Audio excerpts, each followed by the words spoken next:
Now, another one of your cult classics, The 10, was released in 2007, a feature film made up of 10 short stories, each inspired by one of the 10 commandments. Now, I Saw Wet Hot American Summer was loosely based on the time you spent in summer camp as a kid. What inspired the idea for The 10? I mean, obviously, other than the Bible. I had been sitting around with Ken Marino trying to just think of different ideas for movies. And we gave ourselves a little assignment once to just lock ourselves up for a week and come out of that week with a first draft for a movie. And we've done that a few times actually. And this was the first one. And so we just batted different ideas around. And I had seen that movie, The Decalogue.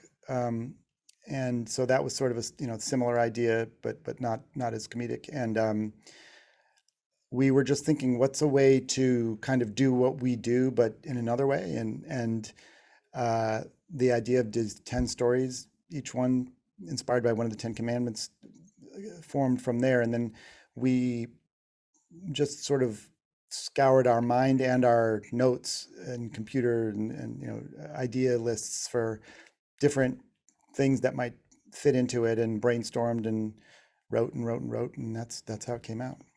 What I found cool about it was that people always say the Bible is up into interpretation. Well, that should mean if I'm painting it, writing a story about it, you should be able to be who you are and write your story of what you feel the 10 were. So I told them I thought you guys were courageous in what you did, and I love how it came out. Oh, thank you. There were, I want to preface this next question with two particular absurd moments in the movie that I absolutely loved. One was in the last story where the friend he pretty much says cut to ding dong as if he's reading the next lines in the script. Cut to ding dong. I mean, actually, it would be.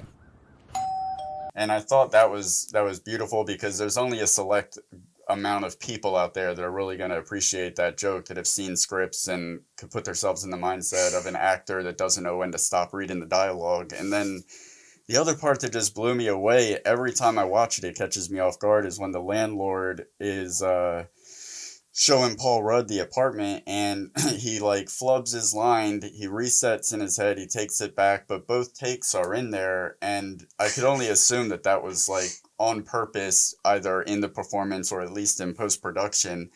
But what do you expect for 850 a month? What you see is what you get. But what do you expect for 850 a month?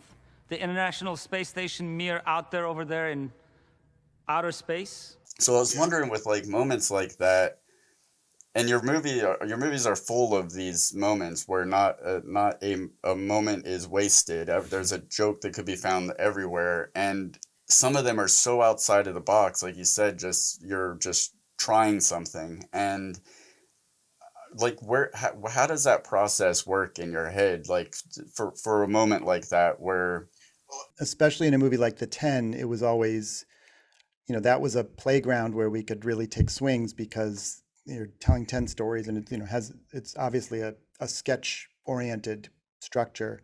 But other, it didn't stop us in other movies either, where it had sort of just was on the more absurdist side of the continuum. And so to make those kind of meta jokes that I've just always gravitated towards, like as you said, the cut to, you know, I think that sound, I picture me sitting typing it out with Ken Marino, and we're just like and then cut to, and then he says cut to, and it just part of what I learned so early on about comedy is you just, during the process, you try 1,000 jokes, and then you winnow them down and winnow them down and winnow them down all the way through the shooting and the editing until you've got ones that all seem to work for you, at least.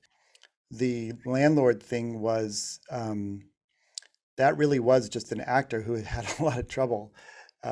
And so we had shot a bunch of different alts, and we were throwing him a lot of different lines to try, and he was really confused and just not even sure what was going on.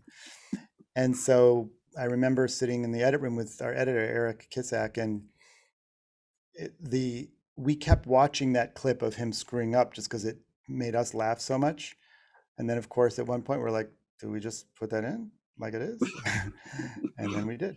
That perfectly aligns with what my expectations wanted. Successful failure. Definitely. Because that's it plays so great, and I love that you are willing to do that, to put something in there. And I mean, I don't know if there's test audiences involved at some point, but it Not in a seems movie like like that. I mean, I guess like very casual with a few friends, I guess. But the truth is that you, as a filmmaker, if you're not looking for happy accidents, I mean, that's everything. I mean, it's both. But you try to. The happy accidents come at every phase. They might come in the first outlining, or on the set, or in the edit room, and you look for them wherever you can find them.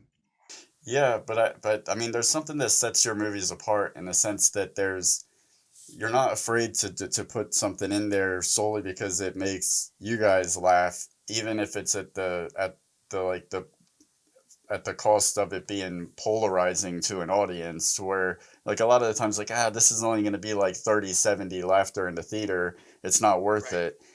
But and you guys just go for it every But time. That's laughter what is so subjective anyway. And so, yeah. I remember I went to screenings of Wet Hot American Summer where there was literally not a single peep from beginning to end, and for an entire audience. It just depends on who it is and when and why, and even if it's the same exact movie. So knowing that, my barometer is just me. It's just like if I'm laughing, especially after seeing something the 100th time, if it still makes me smile or giggle, then I'm like, okay, let's go for this. And there is a, as I started making bigger budget movies, and you have to do the test screenings, and you have to see what the audience responds to. And if nobody laughs at something, you got to really think about it. But there's definitely that balance of, you know, for some reason, I always remember there's a joke in Role Models where I come out and I'm like, oh, it sounds like a classic case of guy on the ground. And that it's a kind of joke that some people, many people, probably more than half, don't respond to.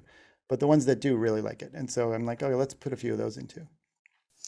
It's awesome when a filmmaker can develop a relationship with their fans through their material, and they continue to give their fans gifts that are kind of special between you and the fan, and outsiders are just sitting there wondering why everybody is laughing. I mean, I thought they really swung for the fence in the 10 when he had the rhino with the guy on the ground shirt on in the animation. I'm like, that's the guy on the ground on the rhino. They are going deeper than deep. There's some Inception stuff going Like on here. fetishizing it. Yeah, it's like deep fan fetishizing of your own.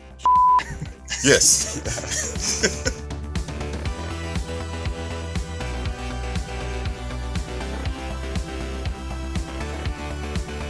Why don't you subscribe? It'll last longer.